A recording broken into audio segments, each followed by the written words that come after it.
पीए news dot live में आपका स्वागत है। वरिष्ठ महिला रोग विशेषज्ञ डॉक्टर शिल्पी श्रीवास्तव ने गर्भवती महिलाओं के स्वस्थ रहने के लिए कुछ जानकारियां दी। सीतापुर से बलराम मिश्रा की रिपोर्ट। हमारे साथ में है डॉक्टर साहब। हम आपसे ये जानना चाहते हैं कि गर्भवती महिलाएं कब कब डॉक्टर के पास जाएं और उनमें कौन से लक्षण दिखें तभी उनको जाना चाहिए। सबसे पहले तो मैं आपका बहुत बहुत धन्यवाद प्रकट करूंगी कि आपने मुझे यहाँ इस कार्यक्रम में बुलाया और यहाँ पे इस लॉकडाउन के समय में किस तरीके से गर्भवती महिलाओं को अपना ध्यान रखना है और किन किन नियमों का पालन करना है, इसके विषय में मैं आज आपको विस्तार से बताऊंगी कि आजकल लॉकडाउन के समय में और कोरोना वायरस की महामारी जो फैली हुई है, ऐसी स्थिति में गर्भवती महिलाएं बहुत ही ज़्यादा चिंतित हैं, परेशान हैं, उनको बहुत एंजाइटी है और उन्हें हमेशा इस बात का डर है कि वो और उनका बच्चा और उसका प्रसव किस तरीके से सेफली हो पाएगा, कहाँ हो पाएगा। तो सबसे पहले तो मैं ये बताना चाहूँगी कि प्रेगनेंसी के दौरान या गर्भावस्था के दौरान अगर कितनी बार पेशेंट को, कितनी बार गर्भवती महिला को आना है अस्पताल में, क्योंकि इस समय बसेस नहीं चल रही हैं और ट्रेन्स नहीं चल रही हैं, साधन नहीं है, तो बहुत बार अस्पताल में आना संभव नहीं होगा। तो इसके लिए जो वैसे आमतौर पे हम लोग महिलाओं को 10 से 12 बार बुला लेते हैं पूरे 9 महीने के दौरान, लेकिन अब हमने जो विजिट्स हैं वो उनको कंसाइज कर दिया है, उनको कम कर दिया है और इस समय हम अपने पेशेंट्स को, गर्भवती महिलाओं को केवल 5 से 6 विजिट बुलाएंगे और ज़्यादा से ज़्यादा जो उनकी जांचें हैं, जो उनकी इम्पॉर्टेंट जो पैरामीटर्स हैं उनका चेकअप करेंगे उन्हीं विजिट्स में और उनको गाइड करेंगे अन्य चीज़ों के बारे में, उनकी डाइट के बारे में, इम्यूनिटी के बारे में, एक्सरसाइज के बारे में और प्रोटेक्शन के बारे में। तो पहली विजिट जो हम गर्भवती महिला की करते हैं वो सबसे पहले जैसे ही उसका प्रेगनेंसी उसका अपना पीरियड्स मिस करती है वो, तो उस समय उसको अपना घर पे ही यूरिन प्रेगनेंसी टेस्ट करना चाहिए। यूरिन प्रेगनेंसी टेस्ट करने पे ये जानकारी उसको हो जाएगी कि वो प्रेग्नेंट है या नहीं। अब प्रेगनेंसी अगर कंफर्म हो जाती है तो बहुत अच्छी बात है। उसके बाद अगर कुछ समय बाद उसको कोई अलार्मिंग साइंस अगर दिखते हैं, जैसे कि उसको अधिक पेट में दर्द होना या फिर वजाइनल डिस्चार्ज या ब्राउन डिस्चार्ज होना या फ्रेश ब्लीडिंग होना, घबराहट होना, चक्कर आना, बीपी फॉल करना, तो इस कंडीशन में उसको अपने डॉक्टर को कंसल्ट करना पड़ेगा और इस समय उसका एक पहला अल्ट्रासाउंड होगा जिससे कि ये पता चलेगा कि उसका जो बच्चा है, उसका जो गर्भ है वो बच्चेदानी में है या फिर बच्चेदानी के बाहर किसी नली में, यानी कि कोई एक्टोपिक प्रेगनेंसी तो नहीं है। तो फर्स्ट जो उसकी विजिट होगी वो फर्स्ट स्कैन के साथ होगी जिसमें कि प्रेगनेंसी टेस्ट पॉजिटिव होगा और उसमें अल्ट्रासाउंड करके देखा जाएगा और इसी विजिट में हम उसको फॉलिक एसिड स्टार्ट करेंगे। उसको अगर वॉमिटिंग हो रही है तो वॉमिटिंग के लिए उसको दवाइयाँ देंगे, उसका हीमोग्लोबिन चेक करेंगे और उसको फॉलिक एसिड दे करके उसको हम उस समय उसकी विजिट कंप्लीट करेंगे। डॉक्टर साहब, फर्स्ट विजिट किस महीने में पेशेंट को करनी चाहिए? फर्स्ट विजिट जो पेशेंट की होगी उसका प्रेगनेंसी टेस्ट पॉजिटिव आने के बाद उसको 8 वीक्स यानी कि 1.5 से 2 महीने के बीच में वो फर्स्ट विजिट अपना करा सकती है, क्योंकि 7 वीक्स में बच्चे के दिल की धड़कन यानी कि कार्डियक एक्टिविटी आ जाती है और उस समय एक ही विजिट में हम बच्चे की कार्डियक एक्टिविटी प्लस उसका हीमोग्लोबिन और उसकी ग्रोथ देख करके बता सकते हैं कि एग्जैक्ट इस समय कितने वीक्स की प्रेगनेंसी है। डॉक्टर साहब, प्रेगनेंसी से लेके डिलीवरी तक का जो समय होता है वो लगभग 9 महीने का जो कि हम सुने हुए हैं, तो उन 9 महीनों को कितने भागों में बांटा जाता है और उन 9 महीनों में जो डिवाइड करेंगे उसमें मासिक के अनुसार हम किस तरीके से देख रेख करें? जो प्रेगनेंसी का जो टाइम पीरियड है वो हमारे जो मेडिकल टर्म में हम उसे 40 हफ्तों में डिवाइड करते हैं। इसमें मोटे तौर पे हम इसको 3 ट्राइमेस्टर्स में हम समझ सकते हैं कि 3 ट्राइमेस्टर हम इसके मानते हैं। First trimester, second and third. First trimester शुरू के 3 महीने का होता है, सेकंड ट्राइमेस्टर उसके अगले 3 महीने और लास्ट ट्राइमेस्टर 9 मंथ के कंप्लीशन होता है। तो फर्स्ट ट्राइमेस्टर की विज़िट मैंने अभी आपको बता दी। सेकेंड ट्राइमेस्टर की विज़िट हम पेशेंट को तब बुलाते हैं या तब बुलाएंगे जब वो 18 से 22 हफ्ते के बीच में बुला लेंगे, यानी 5 से 6 महीने के बीच उसको हम बुलाएंगे। उस समय हम उसका टीफा टेस्ट कर सकते हैं। टीफा टेस्ट में हम ये देख सकते हैं कि बच्चा पूरे ढंग से कुदरती रूप से सही है कि नहीं, उसका सारा डेवलपमेंट हो रहा है कि नहीं हो रहा है। उसमें जो टीफा स्कैन होता है लेवल 2 स्कैन होता है, और उसमें हम बच्चे के सारे अंगों को, उसके बोन्स को, उसके आइज़ को, उसके हार्ट को, ब्रेन को, किडनी को, उसके बॉडी के हर पार्ट को डिटेल स्टडी करते हैं और देखते हैं कि वो उसके वीक्स ऑफ जेस्टेशन से मैच कर रहा है या नहीं। अगर किसी प्रकार से बच्चे के अंदर कोई एनोमली होती है, कोई ऐसी कुदरतन प्रॉब्लम होती है, तो इन ट्राइमेस्टर तक यानी 20 to 24 वीक्स तक हम उस बच्चे को हटाने का निर्णय भी ले सकते हैं, अगर हमें लगता है कि उसकी प्रोग्नोसिस बहुत पुअर है और वो बेबी सही ढंग से डेवलपमेंट उसका नहीं हुआ है। तो ये हमारी सेकेंड विज़िट होगी। इस विज़िट में हम प्रेग्नेंट वुमेन को, जो हमारी पेशेंट है, उसको हम सारी डाइट के बारे में बताएंगे, क्योंकि इस समय तक बेबी ग्रो कर चुका होता है। उसको आयरन और कैल्शियम की टैबलेट स्टार्ट करेंगे। उसका फर्स्ट वैक्सीनेशन यानी जो पहला टिटनेस का टीका होता है वो भी हम उसको इस समय दे सकते हैं।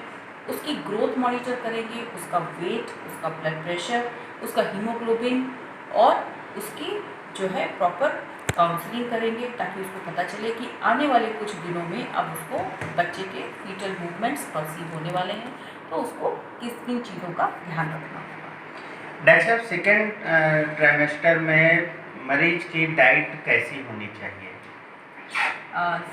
सेकेंड ट्राइमेस्टर में फर्स्ट टाइम ऐसा होता है कि पेशेंट की जो इनिशियल सिम्टम्स होते हैं, जैसे कि उसके हार्मोन्स बढ़ने की वजह से उसको वॉमिटिंग आती है, उसको घबराहट आती है, चक्कर आता है, कमज़ोरी लगती है, तो धीरे धीरे 12 वीक्स के बाद ये चीज़ें सबसाइड कर जाती हैं और पेशेंट की, बच्चे की ग्रोथ भी अच्छी हो जाती है। बच्चा अच्छे ढंग से सीमेंटेड हो जाता है, ग्रो करने लगता है, और उस समय उसकी भूख खुलती है, और उस समय इसको मैक्सिमम जो है खाना अच्छे से अच्छा लेना चाहिए। आयरन रिच फूड है, कैल्शियम है और प्रोटीन्स है। ये 3 चीज़ें जो हैं, जो आवश्यक रूप से बच्चे की हड्डियों के लिए और उसके विकास के लिए ज़रूरी है, और माँ को भी उसका जो बेस्ट पॉसिबल फूड है वो उसको लेना चाहिए। डॉक्टर साहब, सेकेंड ट्राइमेस्टर में क्या ऐसे भी कोई लक्षण होते हैं जिनको देखते हुए तुरंत डॉक्टर के पास जाना चाहिए? हाँ, सेकेंड ट्राइमेस्टर में ऐसे लक्षण हो सकते हैं। सेकेंड ट्राइमेस्टर में अगर किसी भी वजह से कोई अलार्मिंग साइंस आते हैं, जैसे कि अगर ब्लीडिंग हो जाती है या स्पॉटिंग हो जाती है या डिस्चार्ज हो जाता है या ब्लड प्रेशर अचानक बढ़ जाता है, तो ऐसी कंडीशन में इमीडिएटली आपको अपने डॉक्टर के पास जाना होगा। वहाँ पे जाकर के आपको अल्ट्रासाउंड कराना होगा और बाकी और सारी टेस्टिंग करानी होगी, जिससे कि मालूमात होगी कि किस प्रकार की प्रॉब्लम इस बच्चे में आ रही है या हो सकती है। अगर बहुत आवश्यक हो तभी जो है सेकेंड ट्राइमेस्टर में डॉक्टर के पास जाया जाए। हाँ जी। फिर सेकेंड ट्राइमेस्टर के बाद में कौन सी स्टेज आती है? सेकेंड ट्राइमेस्टर के बाद, अब उसके बाद जब हम पेशेंट को अगर बुलाना चाहते हैं तो वो 28 से 30 वीक्स के अराउंड बुलाएंगे। इस समय तक बच्चा और ग्रो कर चुका होता है और इस समय हम सेकेंड डोज वैक्सीन का दे सकते हैं। इस समय तक बच्चे के मूवमेंट्स बहुत अच्छे ढंग से परसीव होने चाहिए। ज़्यादातर हम देखते हैं कि जो पहले बच्चे होते हैं उस समय वो माएँ जो हैं अपने बच्चे के मूवमेंट को फील नहीं कर पाती हैं, तो इस कंडीशन में हम लोग उनको गाइड करते हैं कि बच्चे के मूवमेंट्स को परसीव करें। और इसमें डाइट का बहुत बड़ा रोल है, क्योंकि जितनी बेटर डाइट होगी उतना ही बच्चा जो है अच्छे ढंग से घूमेगा। अगर माँ अच्छे ढंग से नियमित रूप से, यानी कि थोड़ी थोड़ी देर पे थोड़ा थोड़ा खाना नहीं खाएगी, तो बच्चे के मूवमेंट पे इफेक्ट्स हो सकते हैं। यानी कि short meals at short intervals होना चाहिए। हर 1 घंटे पे या 2 घंटे पे कुछ ना कुछ उसको, जैसे फ्रूट्स है या दाल है या कोई मीठी चीज़ है या पनीर है या दूध है या शरबत है, नींबू पानी है, इस तरीके से फ्लूइड इनटेक और डाइट उसको अपनी इम्प्रूव करनी चाहिए, ताकि बच्चे के मूवमेंट और बच्चे की ग्रोथ बेटर हो पाए। डॉक्टर साहब, हमने इस थर्ड ट्राइमेस्टर में हमने ये भी सुना है कि बच्चा खिसक गया है। ये बच्चा खिसकना क्या होता है? इसको लेकर के कई माँ और गर्भवती महिलाएं बहुत चिंतित होती हैं। इसका क्या उपाय है? क्या इस प्रकार की कोई बीमारी होती है या केवल भ्रांति है? नहीं, बच्चा खिसक गया है ये एक लेमैन टर्म है और काफ़ी ज़्यादा जो है लोगों में ये प्रॉब्लम आती है। यूजुअली हमारे यहाँ हिंदुस्तान में महिलाएं जो कि जिनको कि गर्भावस्था के दौरान बहुत सारा काम करना पड़ता है, बहुत स्ट्रेस होता है, बहुत अच्छा खान पान नहीं मिल पाता है उन लोगों को, तो ऐसी कंडीशन में कई बार ऐसा होता है कि 35-34 वीक्स के अराउंड या उससे पहले भी जो प्री टर्म लेबर पेन्स की शुरुआत हो जाती है, यानी कि समय से पूर्व प्रसव पीड़ा की शुरुआत, जो कि इससे क्या होता है कि बच्चेदानी का मुंह खुलने लगता है और समय से पूर्व ही प्रसव पीड़ा शुरू होने से बच्चे का कभी कभी डिलीवरी भी हो जाती है। और ऐसा बच्चा, जाहिर बात है कि जब वो अपना पूरा टर्म कंप्लीट नहीं करता है तो ऐसा बच्चा कमज़ोर होता है, उसको मशीन में रखने की ज़रूरत पड़ सकती है और माँ की भी कंडीशन ख़राब हो सकती है। डॉक्टर साहब, प्री टर्म लेबर पेन जो होता है या प्री टर्म लेबर डिलीवरी जो होती है, इसके बचाव के कोई उपाय क्या हैं? जी, प्री टर्म लेबर पेन के बचाव बिल्कुल हैं। इसमें जैसे मैंने बताया कि पेशेंट को अपनी डाइट बहुत अच्छी रखनी होगी। अगर हीमोग्लोबिन कम नहीं होगा, यूरिन में कोई इन्फेक्शन नहीं होगा, यूरिन में इन्फेक्शन पानी कम पीने की वजह से भी हो सकता है, और एक बहुत बड़ा कारण है यूटीआई, जो कि प्री टर्म लेबर को इंड्यूस करता है।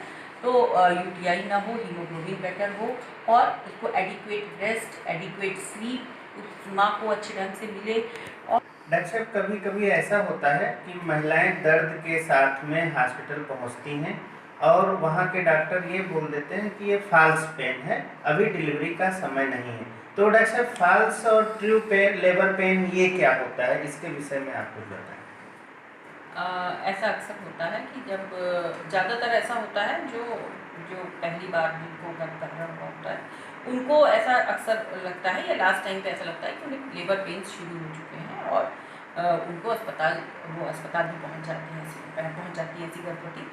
तो लेबर पेन्स दो प्रकार के होते हैं, एक फॉल्स लेबर पेन होता है, एक ट्रू लेबर पेन होता है। जो फॉल्स लेबर पेन होता है वो ऐसा पेन होता है जो कि समय के साथ या कुछ इंटरवल्स के बाद में वो ख़त्म हो जाता है, या वो किसी मेडिसिन से उसमें आराम हो जाता है। तो इसमें जो है पेट कड़ा सा हो जाता है और उसके बाद फिर वो रिलैक्स हो जाता है। लेकिन जो ट्रू लेबर पेन्स होता है, ट्रू लेबर पेन्स की इंटेंसिटी बहुत ज़्यादा होती है, वो कुछ मिनटों पे आता है और वो किसी भी दवा से, किसी रेस्ट से, किसी सिकाई से वो नहीं जाता है। और इस लेबर पेन के साथ में बच्चेदानी का मुंह खुलता है, कभी कभी पानी की शिकायत भी होती है, और इस पेन को ट्रू लेबर पेन हम कहते हैं। और यही पेन ऐसा होता है जिसके बाद डिलीवरी की पूरी स्थिति पैदा होती है। डॉक्टर साहब, क्या ऐसे भी लक्षण होते हैं जिनको गर्भवती देख करके ये समझ जाएं कि अब हमें डॉक्टर के पास जाना ही है और मेरी डिलीवरी का समय करीब आ रहा है? हाँ बिल्कुल, जब इस तरीके के ट्रू लेबर पेन सेटल होते हैं, बच्चेदानी का मुंह खुलने लगता है, बहुत स्ट्रॉन्ग कॉन्ट्रैक्शंस आते हैं जो किसी भी रेस्ट से, दवा से वो दूर नहीं होते हैं। पानी की झिल्ली या तो अगर फूट जाती है, यानी लीकिंग शुरू हो जाती है, या फिर कभी कभी ब्लीडिंग भी होने लगती है। इस तरीके की कंडीशन में जब गर्भवती महिला को जब इस तरीके का एहसास होता है, कमर से लेके उसको